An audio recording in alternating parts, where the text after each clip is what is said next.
Lecturas para días tristes. En la jerga futbolera, cuando un jugador deja de correr como al inicio de su carrera, cuando deja de meterle ganas, ya tiempo después que está en un equipo, se dice que dejó de tener hambre, que perdió el hambre. Parece que en la literatura puede pasar algo parecido. No solo hambre en el entendido de la necesidad de consumir un alimento, sino un hambre metafísica también.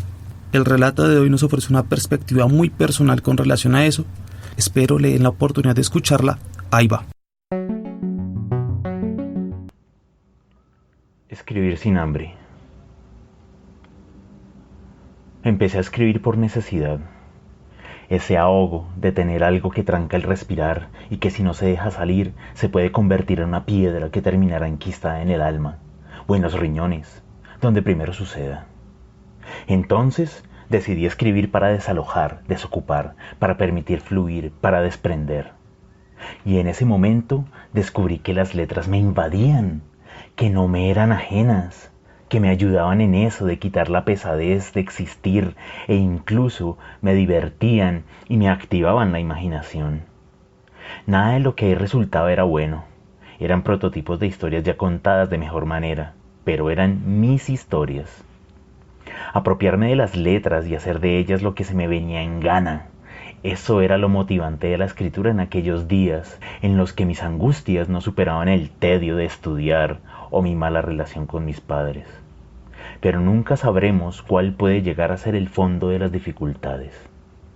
Y la comida escaseaba, y ya no había luz eléctrica, y ya no sabía lo que era comunicarme por teléfono, y el agua estaba colgando de un hilo. Y me enfrenté con mi propia inutilidad contemporánea. No sabía hacer nada que no fuera escribir o leer. Y aún así, no lo hacía bien.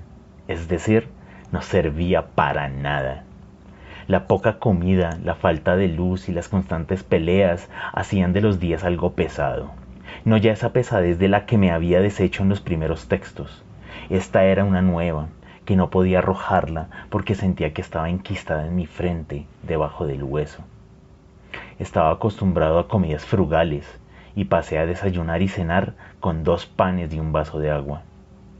El almuerzo era una improvisación muy típica de los hogares colombianos. Calentado, arroz y huevo, granos de arroz y variaciones similares. No era hambre lo que sentía, era angustia por mi propia imposibilidad de imaginar cómo salir de esa situación que llegué a pensar que se extendería por la totalidad de mi existencia. Así que tendría que elegir entre vivir miserable o terminar con esa angustia de raíz. Pero siempre he sido un ser pusilánime, así que me quedaba callado, extremadamente callado, y prefería escribir. Lo hice compulsivamente durante un par de años, durante el tiempo en el que vivimos aquella situación. Escribí tal cantidad de textos como nunca después. Al salir a flote, gracias a mis padres, no a mis pocas habilidades sociales, pensé por primera vez en vivir de la escritura, o dedicarme a escribir para publicar, o ganar algún premio a cambio de tener un trabajo de 8 o más horas diarias, de lunes a sábado y domingo cada 15 días. Y me llené de ese ego tan característico de toda persona que cree que lo que hace es lo mejor que existe y que es talentoso y que tiene mucho por decirle a los demás. Y tuve la osadía de enviar algunos textos a un par de convocatorias de una incipiente revista cultural. Obviamente, nunca recibí respuesta. Yo dije, no saben apreciar lo bueno. Y seguí escribiendo historias pusilánimes y seguí enviando a revistas y a uno que otro concurso que se me cruzaba, hasta que se me dio. Quedé finalista en un concurso cuyo premio era ser publicado, el nirvana de los escritores iniciáticos. Pero, como todo nirvana, nada es perfecto. El libro no tenía registro, así que bien eso podría ser un pasquín. Igual servía para nivelar mesas. Pero nada, era un libro, era real, era físico. Y presumí ante algunos porque tenía miedo al rechazo por arrogancia. Y como todo famélico de fama, quería más. Quería ser publicado en muchas partes, en enormes cantidades. Y qué mejor forma que la de vincularme a una revista literaria. Y ahí sacié mi hambre durante 6 años y 5 publicaciones. Pero de nuevo, Sentía que podía llegar más lejos, así que busqué revistas de estudiantes de otras universidades. Y no sé si les gustaba, pero decidieron publicar mis cuentos, esos de los días del hambre física. Hasta ese punto no había recibido un solo peso por escribir. Fuera de un par de invitaciones a leer ante públicos sombríos, ajenos a lo que se lee, no había obtenido nada más. Fue la primera vez que descubrí y comprendí que ser publicado no significaba mayor cosa.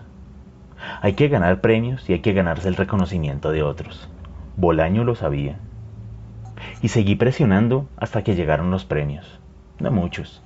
3. 1 local. Y recibí dinero por primera vez por escribir. Pero miré hacia atrás y descubrí que me tomó 17 años. Comprendí en carne propia que me era imposible vivir de escribir.